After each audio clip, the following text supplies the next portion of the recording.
Hello friends, Rita cooking চ্যানেলে সকলকে স্বাগত। আজকে আমি আপনাদের সঙ্গে শেয়ার করতে চলেছি কিভাবে রেস্টুরেন্টের মতো পারফেক্ট মিক্সড ফ্রাইড রাইস বানানো যায় সেটা।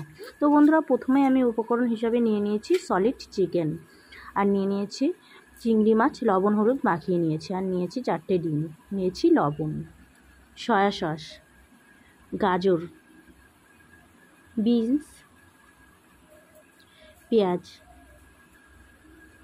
আদা কুচি, রসুন কুচি, লঙ্কা কুচি, আর নিয়েছি চিনি, রিফাইন তেল, নিয়েছি গোলমরিচের গুঁড়ো, ক্যাপসিকাম।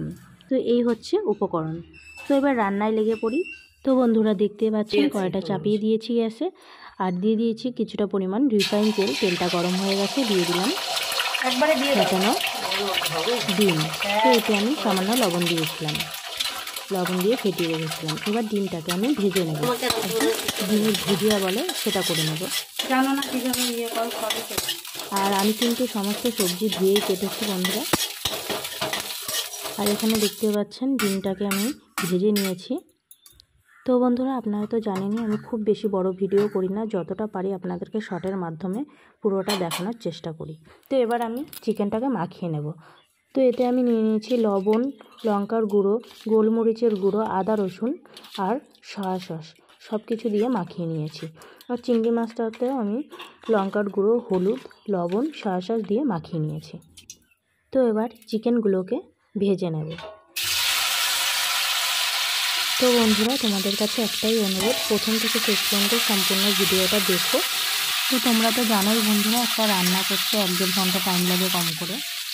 তো সেই জন্যই বন্ধুরা, তো আমি যেটুকু পারি শর্টের মধ্যে দিয়ে তোমাদেরকে দেখানোর চেষ্টা জানি বন্ধুরা, 10-20 মিনিটের ভিডিও কেউ দেখতে চায় না, সেই জন্য তোমাদের জন্যই আমি শর্টের মধ্যে দিয়ে ভিডিওগুলোকে দেখানোর চেষ্টা করি।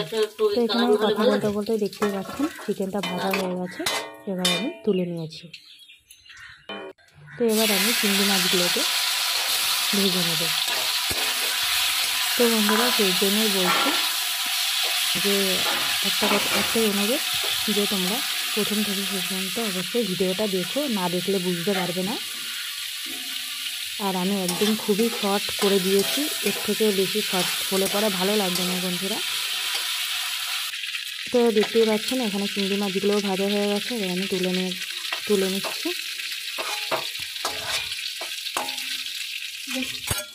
তো মাছ, ডিম, চিকেন সবই ভাজা হয়ে গেছে। এবার এক এক করে সবজিগুলো ভেজে নেব।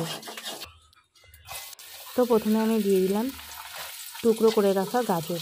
তো গাজরটাকে আমি একটু ভেজে নেব।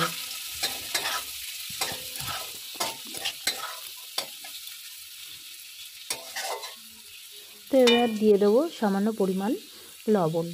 তো লবণটা দিয়ে একটু নাড়াচাড়া করে নেব। তো বন্ধুরা, দেখতেই পাচ্ছেন এখানে আমি গাজরটাকে বেশ কিছুক্ষণ ভেজে নিলাম। আর খুন্তি দিয়ে আমি কেটে দেখলাম গাজরটা আর কি প্রায় 60% সেদ্ধ হয়ে গেছে। এবার আমি দিয়ে দিলাম ক্যাপসিকাম আর বিনস। তো এগুলোকে একসাথে ভেজে নেব। তো আবার একটু দিয়ে দেবো লবণ, যেহেতু সবজিগুলো দিলাম তো সেই কারণে লবণটা দিয়ে দিলাম। তো লবণটা দিয়ে বেশ কিছুক্ষণ নাড়াচাড়া করে নেব।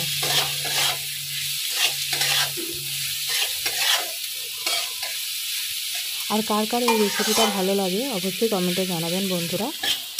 তো এখানে দেখতে পাচ্ছি ভাজাগুলো আর কি গাজর, ক্যাপসিকাম, বিনস সমস্ত কিছু ভাজা হয়ে গেছে বেশ ভালো করেই। তো একটু নাড়াচাড়া করেই নামিয়ে নেব। তো ভাজা হয়ে গেছে দেখতে পাচ্ছেন বন্ধুরা, আমি ঢেলে নিলাম একটা থালায়। তো সমস্ত ভাজা আমার এখানে কমপ্লিট। তো এবার আমি কড়াইতে কিছুটা পরিমাণ দিয়ে দিলাম রিফাইন তেল। তো এবার পেঁয়াজগুলো ভেজে নেব। তো দিয়ে দিলাম সামান্য পরিমাণ লবণ।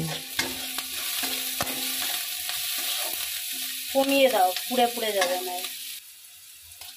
তো পেঁয়াজটা ভাজা হয়ে গেছে। এবার পেঁয়াজটাকে নামিয়ে নেব। তো সেই তেলেই দিয়ে দেবো রসুন কুচি, দিয়ে দিলাম লঙ্কা কুচি, এবার দিয়ে দেবো কিছুটা আদা কুচি। আর গোলমরিচটা দেবো সামান্য, এখন না, একটু ভেজে দেবো এটা, না এখন না, এবার একটু খুন্তি দিয়ে নাড়াচাড়া করে নেবো আর কি।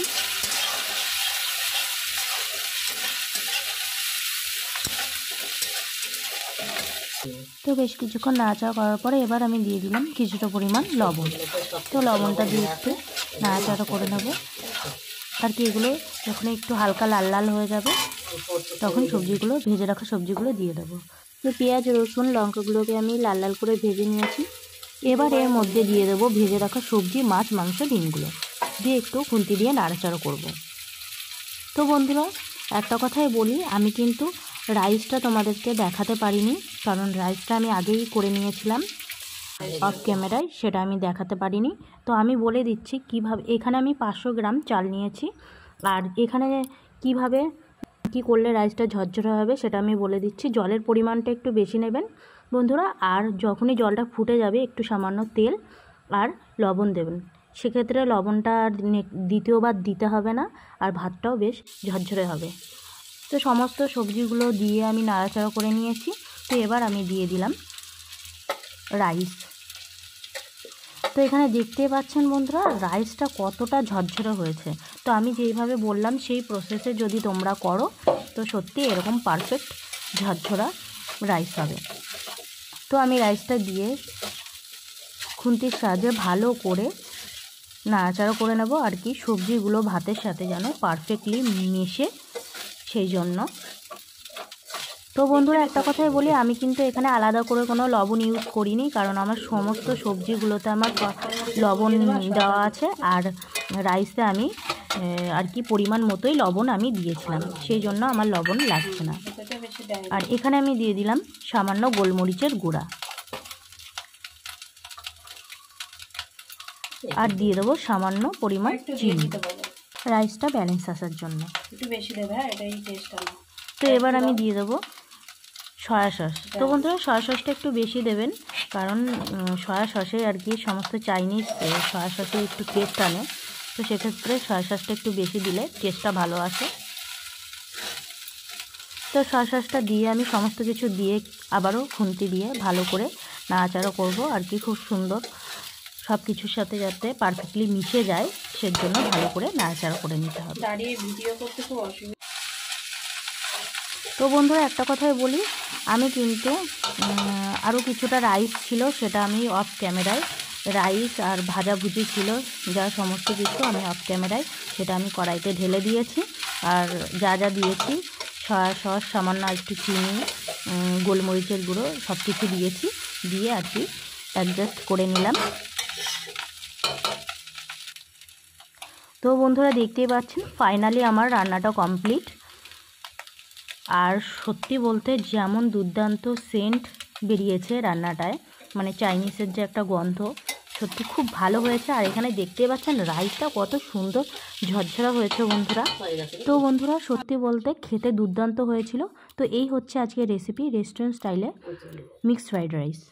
তো কেমন লাগলো আপনারা কমেন্টে অবশ্যই জানাবেন, আর ভালো লাগলে লাইক কমেন্ট শেয়ার করে দেবেন। আর যারা যারা এখনও পর্যন্ত আমার চ্যানেলটিকে সাবস্ক্রাইব করেননি বন্ধুরা, জলদি আমার চ্যানেলটিকে সাবস্ক্রাইব করুন এবং পাশে থাকা বেল আইকনটি ক্লিক করে নোটিফিকেশনটি অল করবেন, যাতে আমার ভিডিও খুব তাড়াতাড়ি আপনাদের কাছে পৌঁছে যায়। আর অবশ্যই আপনারা বাড়িতে একবার হলেও এটা তৈরি করবেন, আশা করি আপনাদের খুব ভালো লাগবে। তো আজকের মতো এখানেই শেষ করছি, দেখা হচ্ছে নেক্সট ভিডিওতে, ভালো থাকবেন।